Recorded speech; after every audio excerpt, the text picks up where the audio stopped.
Ya, Halo, Kak. Assalamualaikum Mei, warahmatullahi wabarakatuh. Bacu. Ya, kembali lagi bersama saya Medina Zakia atau yang biasa dipanggil Mei atau Medina. Dalam Mei's Podcast ngomongin tentang apa itu manajemen risiko dengan Mbak Aska. Tadi part satunya udah, kita ke part 2. Tadi udah ngomongin sampai ini ya, level atau tingkatan karir dalam bidang manajemen risiko.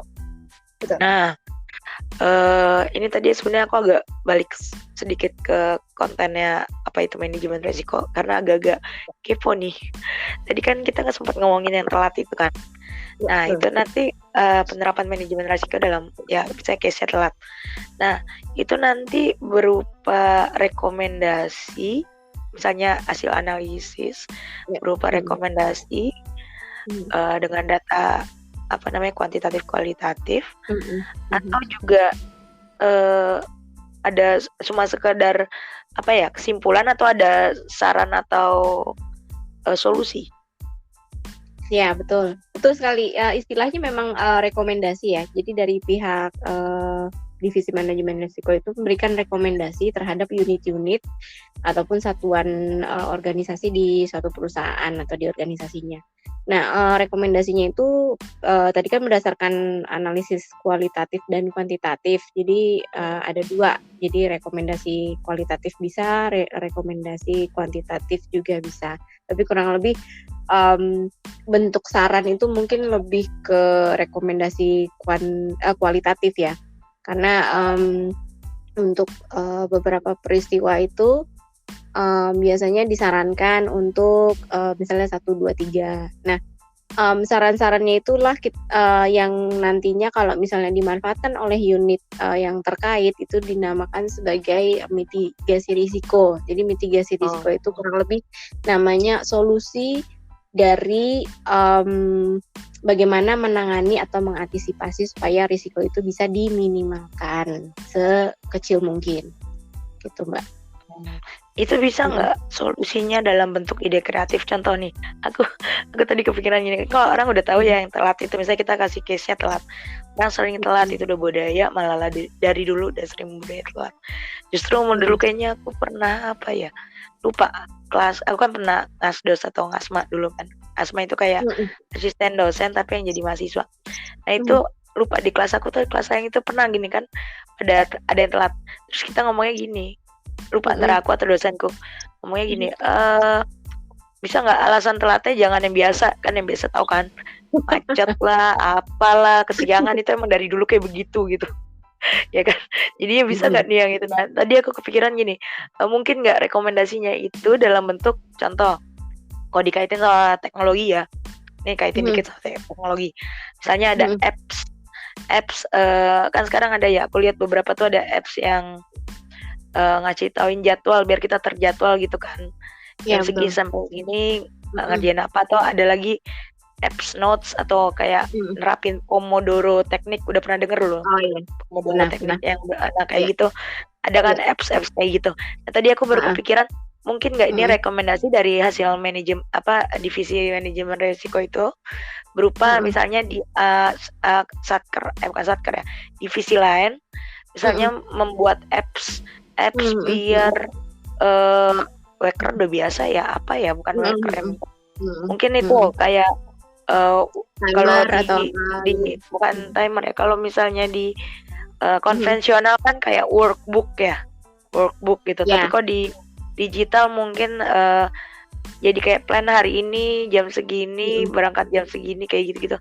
Nah itu sampai di situ nggak cakupannya divisi manajemen risiko atau cuma rekomendasi secara umum? Nah ya, bagus sekali nih pertanyaan nih Mbak Mei, dan itu mungkin nanti akan terjawab ya. Jadi begini, selama ini kan mindset kita itu tentang risiko itu kan selalu hal-hal yang negatif ya.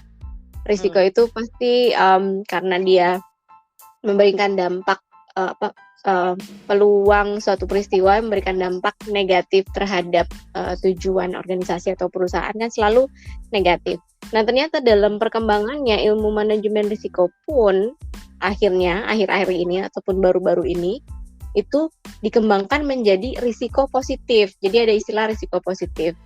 Nah, kalau risiko negatif kita sudah tahu untuk mengantisipasinya, bagaimana cara meminimalkan. Nah, bagaimana dengan risiko positif? Nah, risiko positif itu kita sebut sebagai peluang. Nah, kalau untuk di ilmu manajemen mungkin nanti risiko positif ini menjadi peluang bisnis. Nah, tadi ide-ide kreatif misalnya Mbak Mei sebutkan, gimana kalau misalnya rekomendasinya dibikin satu aplikasi yang bisa membantu karyawan untuk bisa datang lebih awal atau mereminder karyawan untuk tidak datang terlambat lagi ke kantor misalnya seperti itu. Nah, itu bisa di kami di divisi manajemen risiko itu biasanya akhirnya untuk melihat peluang-peluang itu kita kerjasama dengan misalnya divisi pengembangan bisnis.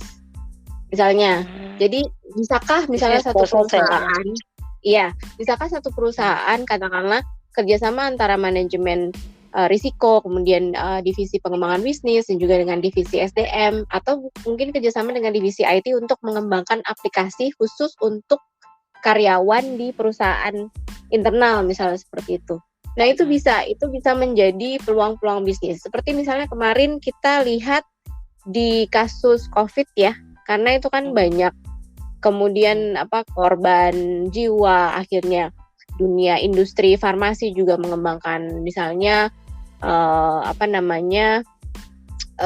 vaksin, itu kan jadi peluang bisnis. Kemudian industri misalnya kita lihat alat-alat medis misalnya seperti masker, kemudian baju untuk perawat misalnya seperti itu. Nah, itu kan menjadi ladang bisnis baru bagi para praktisi bisnis secara umum gitu kan, yang melihat peluang itu menjadi kesempatan untuk mencari keuntungan gitu kan.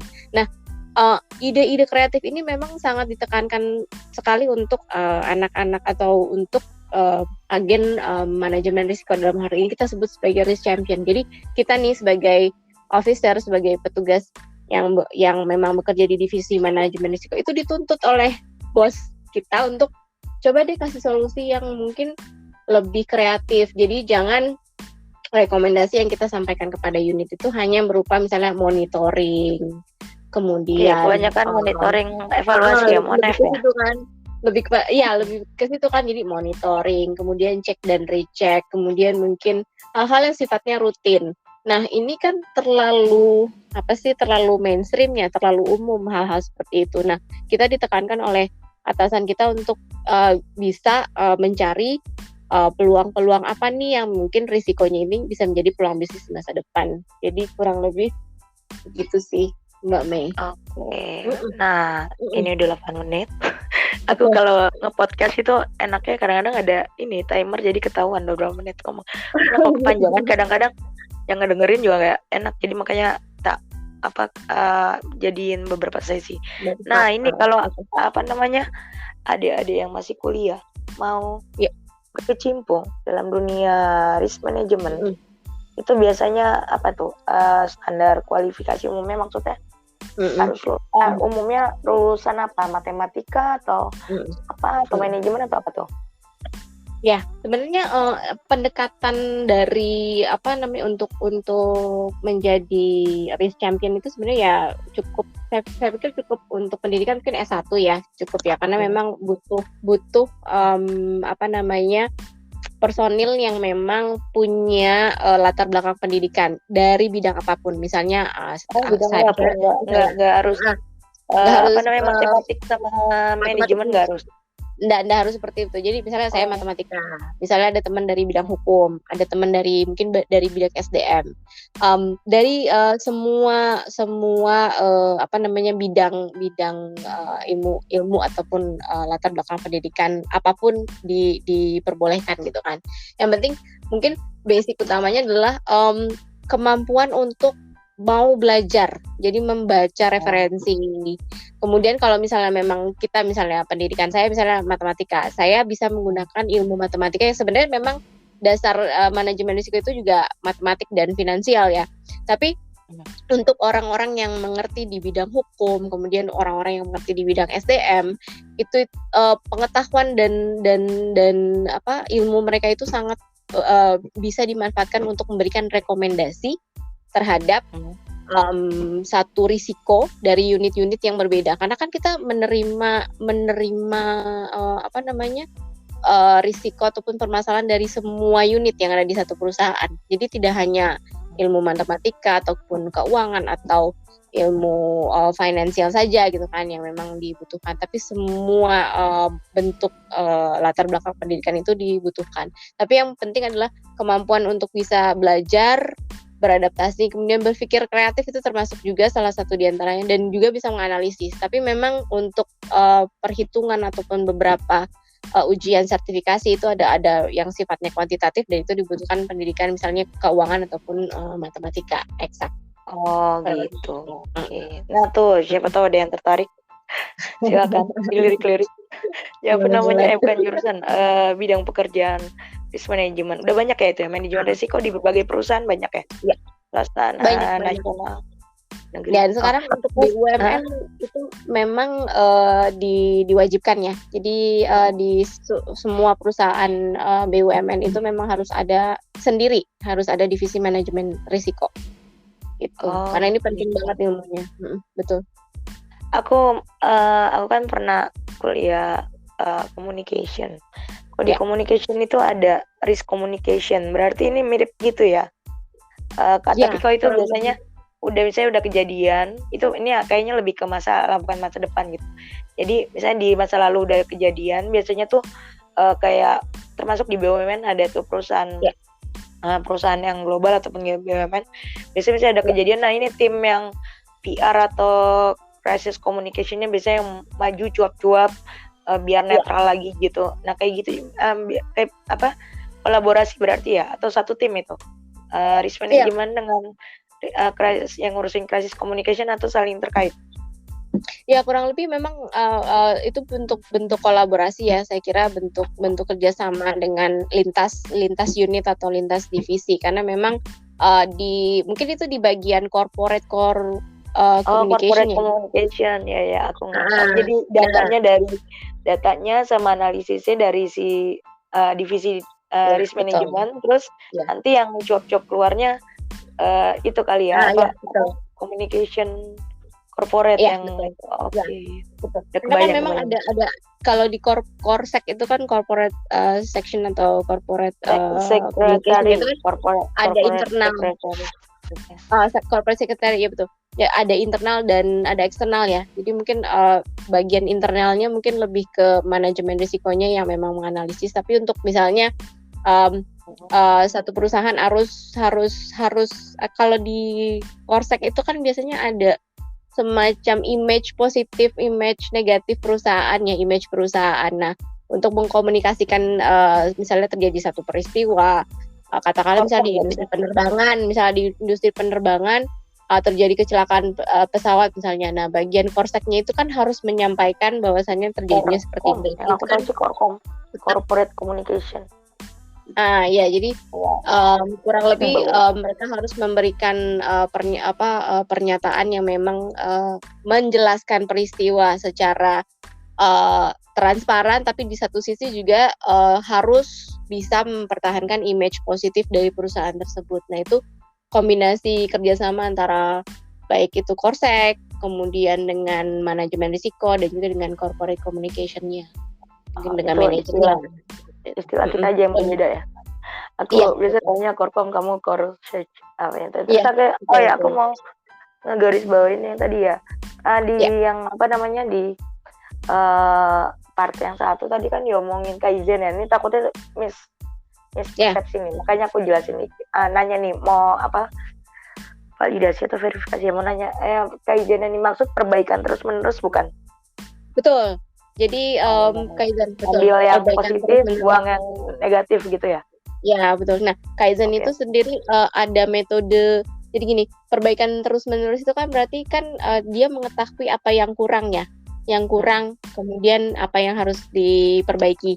Nah, untuk mengetahui sesuatu yang menjadi kekurangan atau menjadi masalah itu kan harus dicari akar permasalahan utama. Jadi seperti tadi, apakah terlambat itu apakah memang karena masalah macetnya atau memang masalah bangun terlambatnya. Nah, yang jadi masalah utama itu harus kita cari akar permasalahan. Kalau nggak salah di Kaizen itu ada 7 lapis pertanyaan-pertanyaan yang pertanyaan menurun sampai akhirnya ditemukan satu penyebab yang nggak bisa ditanyain lagi tuh. Nah, itulah yang menjadi permasalahan utama. Nah, untuk mencari akar permasalahan itulah adalah sebagai kunci bagaimana mengatasi ataupun mengelola risiko di masa depan.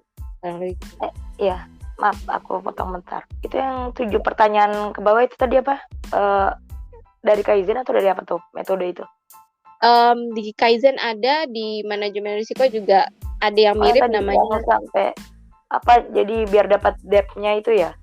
Ya, betul. Pertanyaan 7 lapis pertanyaan itu. Kenapa, bagaimana. Nah, itu di manajemen risiko ada namanya kurang lebih sama, namanya threefold analysis. Tapi ini bentuknya kayak threefold. Jadi kayak pohon bercabang pertanyaan. Seperti teknisnya gitu. Barusan tiba-tiba kepikiran apa? Apa tuh? Kalau misalnya kamu kan pakai pertanyaan itu ya, jadi kayak ditanya, digali pertanyaannya dengan why gitu kan. Jadi ingat itu bukunya Simon Sinek, Start Why. Nah, tapi kalau aku tadi kepikirannya pas kamu ngomongin pengen tahu alasan orang telat, malah mikirnya aku brainstorming. Jadi aku tahu, mungkin kamu udah tahu juga ya teknik brainstorming. Jadi misalnya kayak tadi, kenapa telat? Ditulis deh di selembar kertas apa aja kata yang tiba-tiba muncul dalam otak. Misalnya karena macet, karena apa, kan banyak tuh kan. Nanti dari